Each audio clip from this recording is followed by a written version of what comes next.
নমস্কার বন্ধুরা, আশা করি তোমরা সবাই খুব ভালো আছো। আজকে আমি যে রেসিপিটা শেয়ার করছি সেটা হলো নিরামিষ আলু পটলের কালিয়া বা আলু পটলের রসা। যে কোনো নিরামিষ দিনে তোমরা এটা বানাতে পারো, ভাত, রুটি, পোলাও, বিভিন্ন রকমের রাইসের সাথেও এটাকে সার্ভ করতে পারো। তাহলে চলো অল্প মশলা দিয়ে আমি কিভাবে নিরামিষ আলু পটলের রসাটা বানাই সেটাই শেয়ার করছি। পটল আলু আমি কিন্তু দুটোকেই ভেজে নেব, যেহেতু নিরামিষ আলু পটল দুটো আলাদা আলাদা করে ভেজে বানালে খেতে কিন্তু বেশ ভালো লাগবে। প্রথমেই কড়াইয়ের মধ্যে সর্ষের তেল গরম করে আমি পটলটা ভাজতে দিয়ে দিচ্ছি। অল্প একটু নুন দিয়ে দিলাম যাতে পটলটা তাড়াতাড়ি নরম হয়। আর একটা ছোট্ট টিপস তোমাদের এখানে শেয়ার করে রাখি, যখন তোমরা পটল ভাজবে পটলের মধ্যে না শুধুমাত্র নুন দিয়ে পটলটা ভাজবে।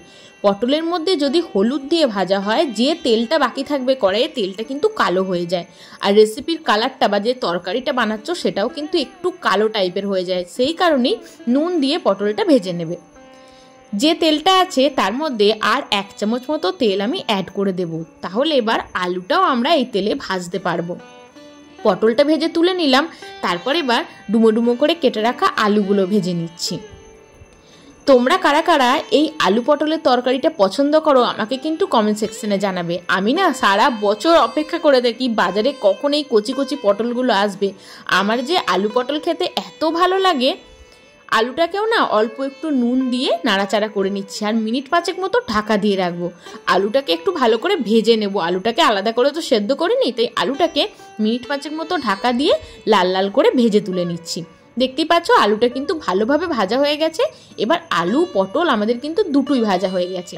ওদিকে একটা বাটা মশলা আমি কিন্তু বানিয়ে রেখেছি, যার মধ্যে 2টো মিডিয়াম সাইজের টমেটো, 1/2 ইঞ্চি মতো আদা আর 2টো কাঁচা লঙ্কা একসাথে বেটে রেখেছি।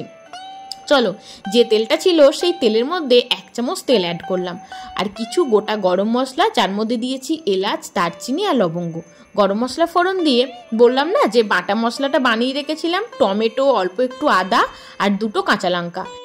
আর টমেটো আর আদার একটা কাঁচা ফ্লেভার থাকে, তাই মশলাটা দেওয়ার পর না ভালো করে গ্যাসের ফ্লেমটা লো করে কিছুক্ষণ কিন্তু কষিয়ে নিতে হবে। এবার দিয়ে দিলাম 1/2 চামচ মতো নুন। একে একে আমরা যে রেগুলার মশলাগুলো ইউজ করি সেগুলো দিতে থাকবো। 1/2 চামচ মতো হলুদ গুঁড়ো, 1/2 চামচ মতো জিরে গুঁড়ো, 1/2 চামচ ধনে গুঁড়ো আর 1/2 চামচ কাশ্মীরি লঙ্কার গুঁড়ো, সব কিছু মশলা দিয়ে দিয়েছি। এবার একে একে মশলার সঙ্গে ভালোভাবে কাঁচা যে মশলাটা মানে টমেটো আদার যে পেস্ট, সেটা সব কিছু কিন্তু ভালো করে নাড়াচাড়া করে আমরা মিশিয়ে নেব বা কষিয়ে নেব। এই সময় কিন্তু মশলাটা গ্যাসের ফ্লেমটা লো টু মিডিয়ামে রেখে ভালো করে কষাতে হবে। মশলাটা যত ভালো করে কষানো হবে তরকারির স্বাদও কিন্তু ততটাই ভালো হবে। এবার এর মধ্যে 3-4টে চেরা কাঁচা লঙ্কা দিয়ে দিলাম আর দিয়ে দিচ্ছি 1/2 চামচ মতো চিনি। যেহেতু নিরামিষ রান্নায় চিনিটা দিলে কিন্তু নুন মিষ্টির ব্যালেন্সটা খুব সুন্দর হয়। চিনি দেওয়ার পর খুব ভালো করে সব কিছু একবার নাড়াচাড়া করে মিশিয়ে দিলাম। মশলা কিন্তু ভালোভাবে কষানো হয়ে গেছে। এবার ভেজে রাখা আলু আর পটলটা একসাথে অ্যাড করে দিলাম। তোমরা ভেবো না যে পটলটা বেশি করে ভাজা আছে বা পটলটা গলে যাবে, পটলটা কিন্তু একদমই গলে যাবে না।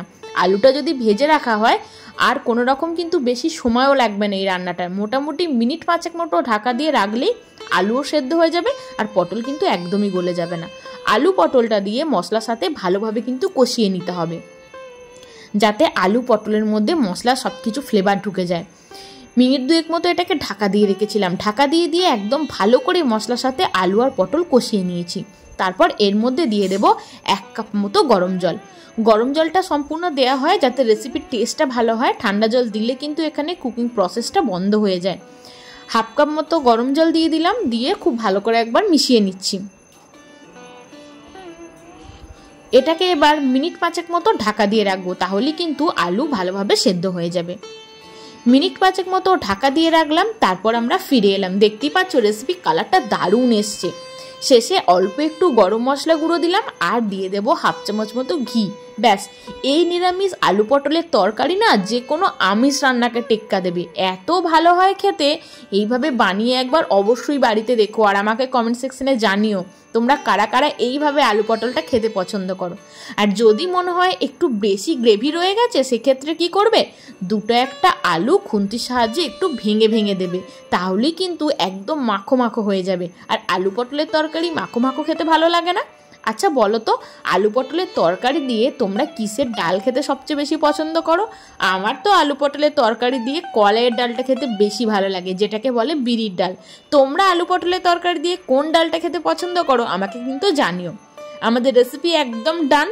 আলু পটলের নিরামিষ কালিয়া বা রসা একদম তৈরি হয়ে গেছে। রেসিপিটা কেমন লাগলো জানিও, ভালো লাগলে লাইক করো, চ্যানেলটা যারা সাবস্ক্রাইব করোনি সাবস্ক্রাইব করে দিও।